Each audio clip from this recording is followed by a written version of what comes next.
தமிழகம் எங்கும் Max Gold cash for your gold. Max Gold நீங்க தங்க மட்டும் இல்லைங்க, பிளாட்டினம், டைமண்ட், சில்வர், ரூபினி எதை வேணாலும் விற்கலாம். உங்களுக்கான பணம் ரொக்கமா கையிலயோ இல்லைன்னா பேங்க் அக்கௌண்ட்லயோ உடனடியாக செலுத்திடுவாங்க. மார்க்கெட் மதிப்பை விட 100 ரூபாய் ஒரு கிராமுக்கு உங்களுக்கு கூடுதலாக கிடைக்கும். தமிழ்நாடு முழுக்க டோர் ஸ்டெப் சர்வீஸும் இவங்க ப்ரொவைட் பண்றாங்க. உங்களுக்கு கோல்ட விற்கணும்னு அதுக்கு ஒரே ஒரு பெஸ்ட் பிளேஸ் மேக்ஸ் கோல்டு தான். கால் 04445454545.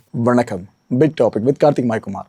தமிழ்நாடு அரசியல் களத்தில் பார்த்தீங்களா, ஒரு நாள் எவ்வளோ ட்விஸ்ட் அண்ட் டர்ன்ஸ் நடந்துகிட்டு இருக்குன்னு. அவன் இப்போ என்ன நடந்திருக்கு தெரியுமா? திருமாவளவன் அவர்கள் வழக்கம் போல் சோஷியல் மீடியாவில் வீடியோஸ் போடுவார்ல, இப்போ ஒரு வீடியோ போட்டிருக்காருங்க. அவரோட பேச்சு துணியை பார்க்குறப்ப ரைட்டு, கூடிய சீக்கிரம் திமுக கூட்டணி கட்சிகள், முடிஞ்ச அளவுக்கு பெரும்பாலான கட்சிகள்லாம் தாவேகா பக்கம் போயிடுவாங்கன்ற ஐயம் எழ ஆரம்பிச்சிருச்சு. அது காரணம் இருக்குது. இது எல்லாத்தை பற்றி தான் முழுக்க பார்க்க போகிற நிகழ்ச்சிக்குள்ள போகலாம்.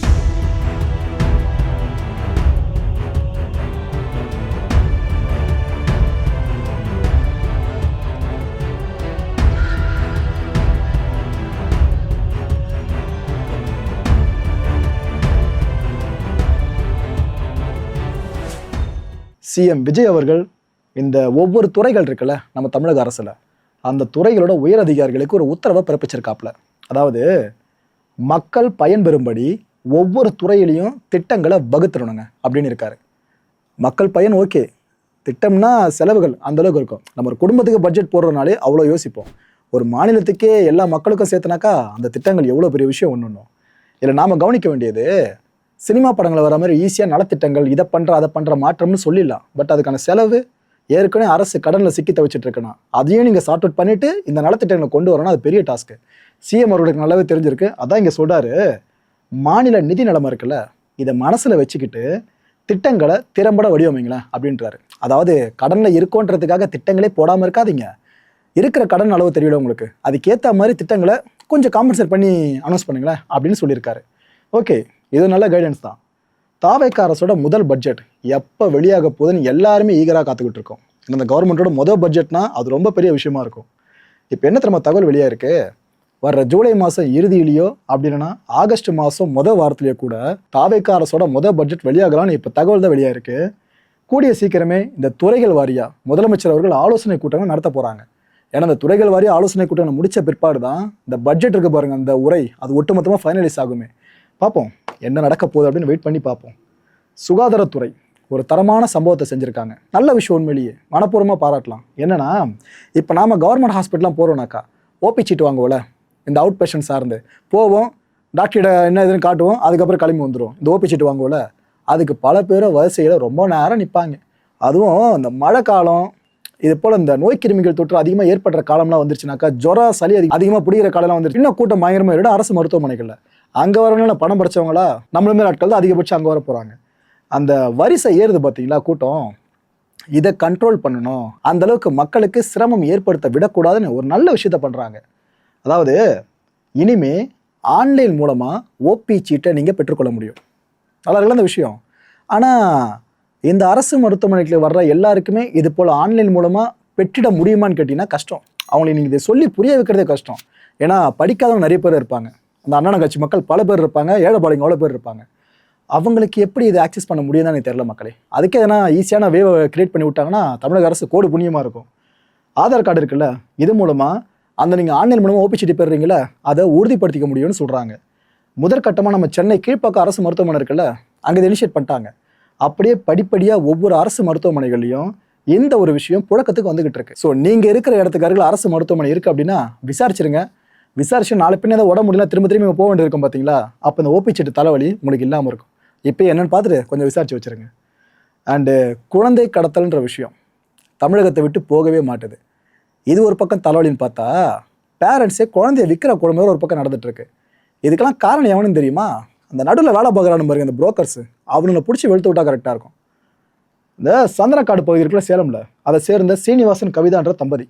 இந்த தம்பதிக்கு ஒரு ஆண் குழந்தை, 2 பெண் குழந்தைங்க ஏற்கனவே இருக்காங்க, மொத்தம் 3 குழந்தைங்க. சமீபத்தில் 4வது குழந்தை இந்த தம்பதிக்கு பிறந்திருக்கு. இந்த 4வது குழந்தை பெண் குழந்தை. இந்த குழந்தை பிறந்து 7 நாட்கள் தாங்க ஆகுது. அதுக்குள்ளேயே 2 லட்சம் ரூபாய்க்கு குழந்தைய விற்றுருக்காங்க. இந்த கொடுமை எங்கே போய் வச்சுக்கிறது? இந்த குழந்தைய ராமநாதபுரத்தை சேர்ந்து ஒரு தம்பதி வாங்கியிருக்காங்க. விற்றதும் தம்பதி, ஓகேவா, குடும்பமாக இருக்கவங்க. வாங்கினவங்களும் குடும்பமாக இருக்கும். மேபி குழந்தை இல்லாதவங்களாம் இருந்திருக்கலாம். அவங்களுக்கு குழந்தைய 2 லட்ச ரூபாய்க்கு விற்றுருக்காங்க. குழந்தை உயிருக்குன்னு மதிப்பை வச்சு எவ்வளோ கொடுத்துருக்காங்க பார்த்தீங்களா? இப்போ அந்த குழந்தைய போலீஸார் மீட்டுட்டாங்க மக்களே, அது நல்ல செய்தி.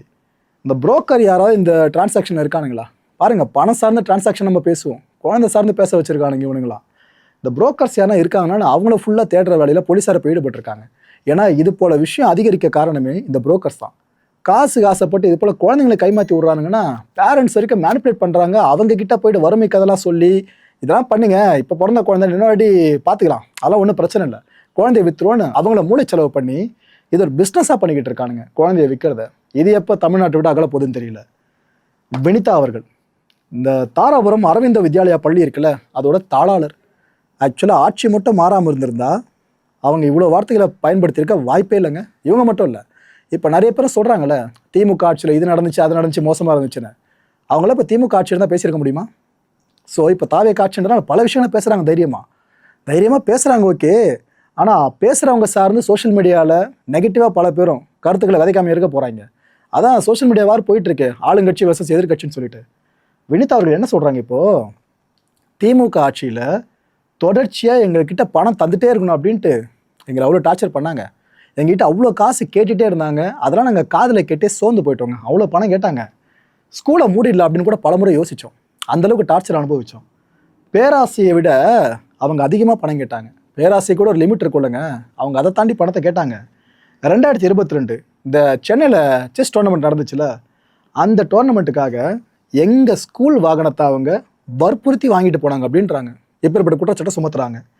ஸ்டாலின் அவர்களோட பிரம்மாண்ட படத்தோடு கூடிய ஒரு விளம்பரம், இது எங்களோட ஸ்கூல் வெஹிக்கிளில் அவங்க பயன்படுத்தினாங்க, எடுத்துகிட்டு போனாங்களே அந்த ஸ்கூல் வாகனத்தில் அதை பயன்படுத்தினாங்க.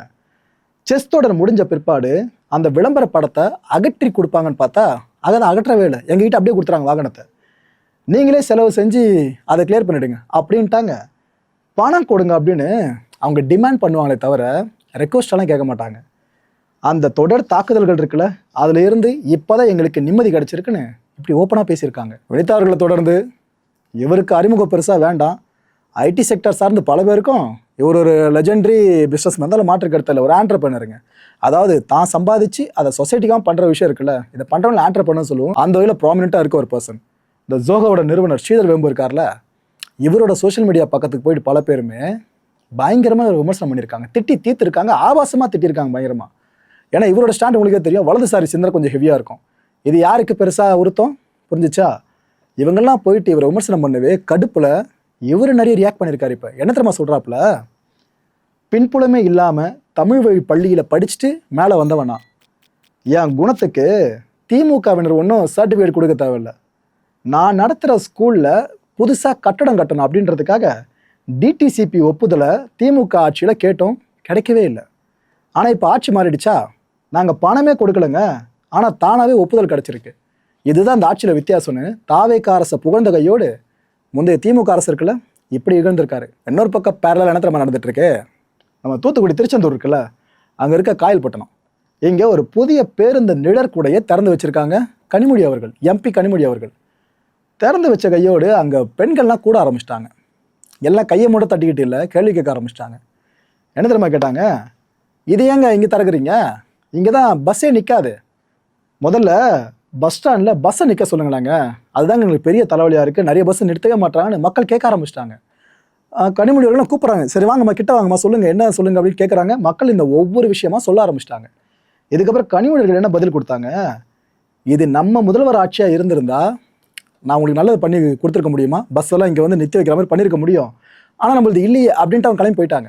இதுக்கப்புறம் மக்களுக்கு அங்கே அந்த ஆதங்கம் குறைஞ்ச மாதிரி தெரியல. அவங்க என்ன தெரியுமா லிட்டரலாக புலம்ப ஆரம்பிச்சிட்டாங்க, ஆட்சி மாறினாலும் அனிதா ராதாகிருஷ்ணன் தானே இங்கே ஃபுல்லாக எம்எல்ஏவாக இருக்காப்புல, அப்போ பண்ணலாமேங்க, ஆட்சி மாறிட்ட இங்கே எதுவும் பண்ணக்கூடாதா என்ன அப்படின்லாம் கேள்வி கேட்க ஆரம்பிச்சிட்டாங்க. மக்கள் இந்த அளவுக்கு வாயை திறந்து பேசுவாங்கன்றது இப்போ தான் விட்னஸ் பண்ண வேண்டியதாக இருக்குது. இதுக்கு மத்தியில் அடுத்த அரசியல் புயலாக ஒரு விஷயம் கிளம்பும்னு நினைக்கிறேன். திமுக கூட்டணி கட்சிகளில் எது வேணாலும் தாவேக பக்கம் போகலாம், ஆனால் விசிக போகாதுன்ற நம்பிக்கை இருக்குல்ல, அந்த நம்பிக்கை இதோடு உயிர்ப்போடு இருக்குமான்னு தெரிலங்க. ஏன்னா விசிக போக விரும்பலை அப்படின்னா கூட டிஎம்கேல இருக்க முக்கியமான முகங்கள் கிடைக்கிற ஸ்டேஜ்லாம் பேசுகிறாங்க பாருங்க கூட்டணி கட்சிகள் சார்ந்து. ஏன்னா விசிக இப்போ அமைச்சரவனே இருக்காங்க, வன்னியரசனா அமைச்சரவராக இருக்காரா, அதை மறந்துடாதீங்க. அவங்க பேசி பேசி ட்ரிகர் பண்ணியே இவங்களை போக வச்சிருவாங்கன்ற மாதிரி ஆயிடுச்சு. சமீப காலமாக ஆராசார்கள் பேச்சும் கேட்டிருப்பீங்க. திரும்ப அண்ணா சோஷியல் மீடியாவில் ஒரு வீடியோ பதிவு பண்ணியிருக்காரு, ஒரு வழக்கம் போல் நெடிய வீடியோ தான். அதில் ஒரு இடத்துல என்ன தெரியுமா சொல்றாரு, திமுக கூட்டணியில இருந்த போதும் கொச்சப்படுத்தினாங்க. இருந்த போதுமா? இன்னும் இருக்காங்களே, நான் அப்படிதான் நம்புறேன். ஓகே, இருந்த போதும் கொச்சப்படுத்தினாங்க. தாவேகா அமைச்சரவையில் இடம் பெற்ற பிற்பாடும் நம்மளை இழிவா விமர்சனம் பண்றாங்கன்னு சொல்றாரு. யாருன்னு டேக் பண்ணல, ஆனால் சொல்றாரு. நாம குறிவைக்கப்படுறோமோ அப்படின்னு எனக்கு தோணுதுப்பா அப்படின்னு இருக்காரு. அண்ணன் பேசுறது இப்போ ஃபுல்லாக கேளுங்களேன். ஜூன் 30 மேலவளவு போராளிகளின் வீர வணக்க நாள். மதுரை மற்றும் மதுரையை சுற்றியுள்ள மாவட்டங்களை சார்ந்த முன்னணி பொறுப்பாளர்கள் வழக்கம் போல அந்த நிகழ்வில் பங்கேற்பதற்கான ஏற்பாடுகளை தீவிரப்படுத்தி வருகின்றனர். தமிழகம் தழுவிய அளவில் முன்னணி பொறுப்பாளர்கள் தவறாமல் வீரவணக்க நிகழ்வில் பங்கேற்க வேண்டும் என்று அழைத்து விடுகிறேன். நமக்கென ஒதுக்கப்பட்ட நேரத்தில் நாம் அங்கே கூடி அந்த மாவீரர்களுக்கு வீரவணக்கம் செலுத்துவோம். இடையில் இன்னும் ஒரு நாட்களே உள்ளன.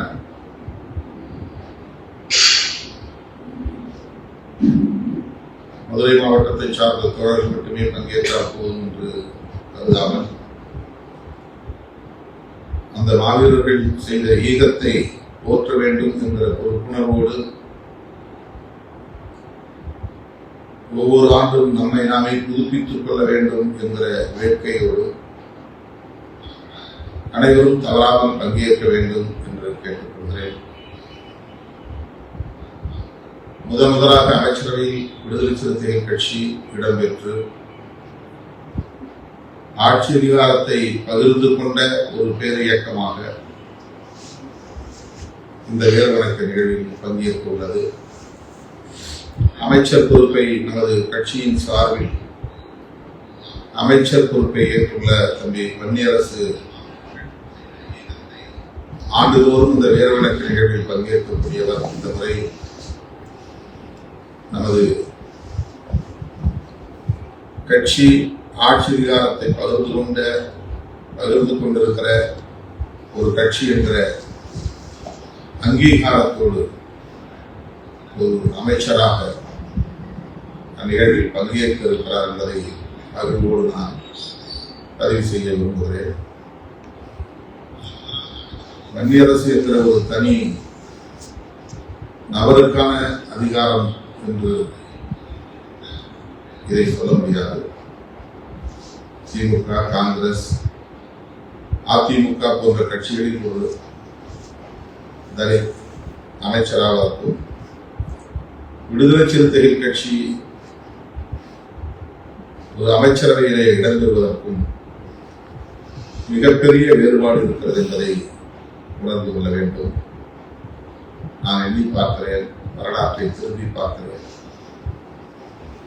21 பேர் கூடிய அவையில் நான் ஒரு இயக்கத்தின் தலைவராக அடையாளப்படுத்தப்பட்ட போது கண்ணை கட்டி காட்டிலே விட்டதை போல அந்த களத்தில் நான் இறங்கினேன். மதுரையை பற்றியும் தெரியாது, மதுரையை சுற்றியுள்ள அரசியலும் தெரியாது என்கிற நிலையில் ஒரு அசட்டு துணிச்சலோடு களமிறங்கினேன்.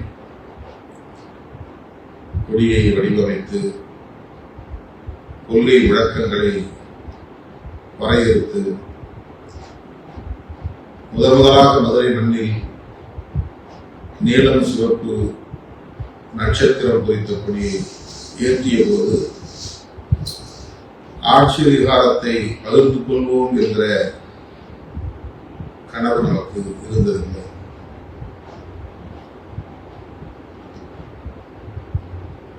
இன்றைக்கு 30 ஆண்டுகளை கடந்து 35 ஆண்டுகளை கடந்து இந்த களத்தில் நாம் தாக்குப்பிடித்திருக்கிறோம். எந்த பின்புலமும் இல்லாமல் வஞ்சகம், சூது, சூழ்ச்சி நிறைந்த அரசியல் களத்தில் தாங்க முடியாத அவமானங்களையும் அவதூறுகளையும் சகித்துக் கொண்டு எதிர்நீச்சல் அடித்து இந்த இடத்தை நாம் எட்டி பிடித்திருக்கிறோம்.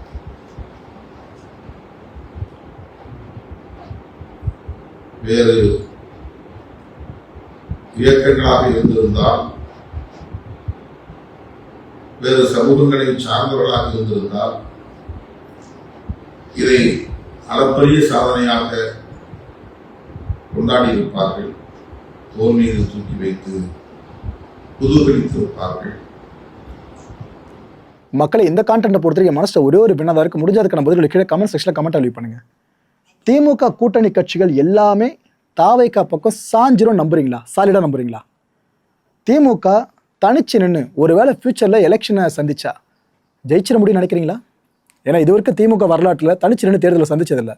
அதனால தான் இந்த கேள்வியை கேட்குறேன்.